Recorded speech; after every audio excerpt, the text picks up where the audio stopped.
let's go, or we always try and go with what we think the biggest release of the film of the week is first. And Sharon, for better or worse, that's you. You got the big release finally this week, which is Moonfall. Moonfall. Now, so take it away. Tell us about Moonfall. Well, there's an expression that you may not have heard before, but I can basically sum up this film with four words: Mm-hmm. fur coat, no knickers. that,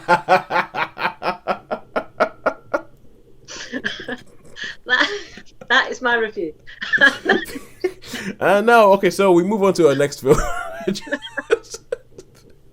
So I would qualify that by saying the fur coat is they have thrown a lot of money on their special effects on this film. Yep. And the no knickers is, but there's no story. There's no characterization.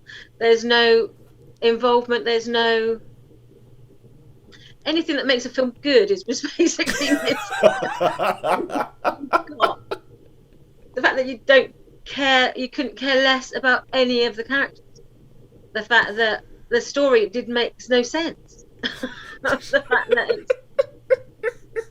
that the people do stupid things. And so fur coat no knickers is my assessment of this film. Okay, so this is directed by Roland Emmerich. Yeah, Who is 2012. well, the thing is, like, he's most famous, probably his best film and his most well is Independence Day. Yeah. And Independence Day, I felt, was kind of like this perfect marriage of stupid and spectacular. Yes. And I felt like there was some sort of alchemy, lightning in a bottle magic that he caught in Independence Day, and I feel he has been chasing ever since and Yes, I don't never think been he able to successfully recapture. No, not at all. Yeah. So the basic story is For what it is, something. I Yeah, mean, the title tells you Moonfall. The moon's gonna fall. yeah. Something's wrong with the moon, and then this disillusioned ex NASA pilot and his former he's an astronaut with NASA, and his former sort of astronaut buddy, his work wife, and this weirdo sort of pseudo scientist guy work out that there's something wrong with the moon, and they've got to go and sort it out. But the moon isn't what we think it is, and something weird is happening with the moon, which is not what we thought. Okay. If you're watching this review, on YouTube or Facebook, Sharon's face is priceless right now. It's just kind of like, oh, I cannot believe that this is even part of my life. I I was like that when I was watching it. I was just sort of thinking, looking around, thinking, why am I here? Part of me, even at one point, started thinking about what shoes I'm going to wear when I go out the next day. I was thinking, I'm going out tomorrow. I'm going to be walking a while. What shoes should I wear? Because I want to wear the comfy one. And I was like, oh, the film's still going. Okay, I better watch on a bit more. So you can tell how I was really into this film. Not. Okay, all right. Okay, so I think the plot summary that you said is probably what you need to know. The moon's falling. Something's wrong with the moon. Someone's got to go punch it or something like that. I don't.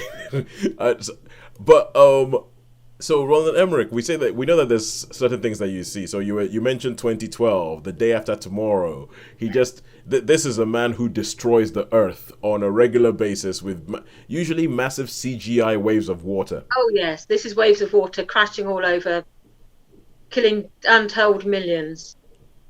Yeah. In their wake. And then you have like the main protagonist, then you get to meet their family, then they put the family in peril, and then then someone will die, a token person will die. Yep. And then we don't really care. And A token person will make a sacrifice so that we can achieve whatever mission it is to stop the earth being destroyed. Someone will be like, oh yes, you carry on, you do this. I'm just going to stay here and die. And it's like, all right then, see ya. And so there's no emotional connection to any of the characters. I mean, they could all have blown up in the second scene. I'd be like, oh, see ya. So there was no emotional involvement in this film at all with any of the characters.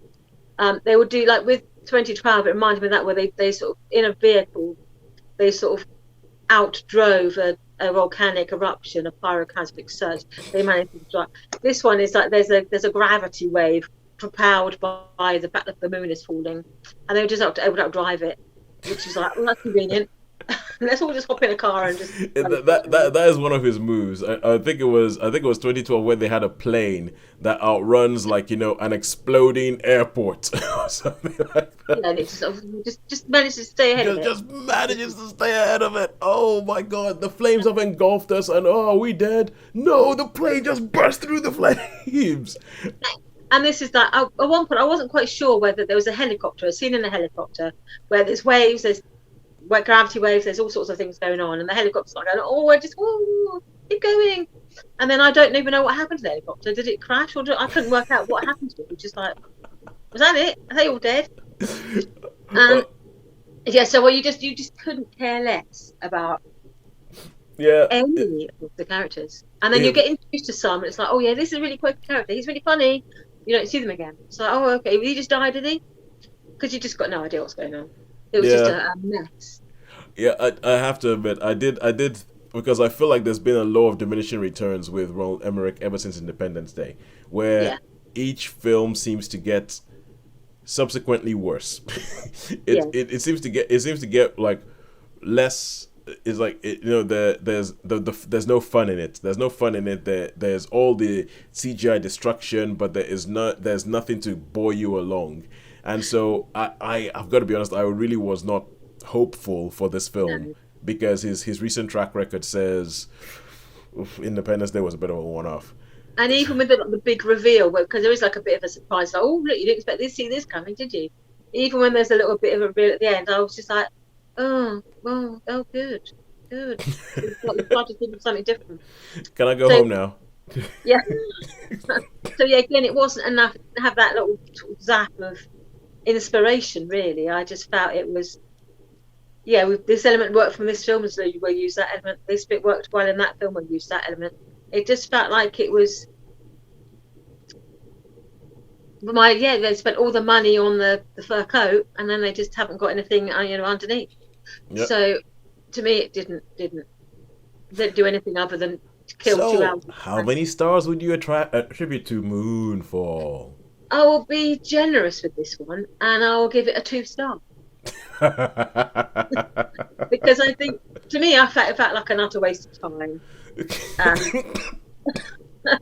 But some of the effects are like quite impressive. It's like, oh, that is interesting. Completely unfeasible. I mean, if the moon was entering our atmosphere, which it does at one point in the film, I'm pretty sure that will probably be an extinction level event. I don't think there'll be anyone, talking about that, afterwards. Yeah. So the fact that it's all like, the moon goes, if Roland Emmerich has a very, very loose understanding of science, like in Independence Day Resurgence, where there's this massive Atlantic spanning spaceship that lands on the Earth, and that does absolutely nothing to change the gravitational pull or the orbit around the sun or anything like that. But the way I'll put it is, it's kind of like the Fast and Furious films. Fast 5 is probably where they hit the right mix of everything, and so if Fast 5 is Independence Day, this is Fast 9, which was a total load of nonsense. That's what it seems. That's what it seems like to me. So 2 stars. 2 stars for Moonfall. Yeah. And I think that's probably been quite generous with it. Yep. Okay, this is hard. This is me trying very hard not to review a film I haven't seen, but I can totally believe it. I'll leave it at that. I can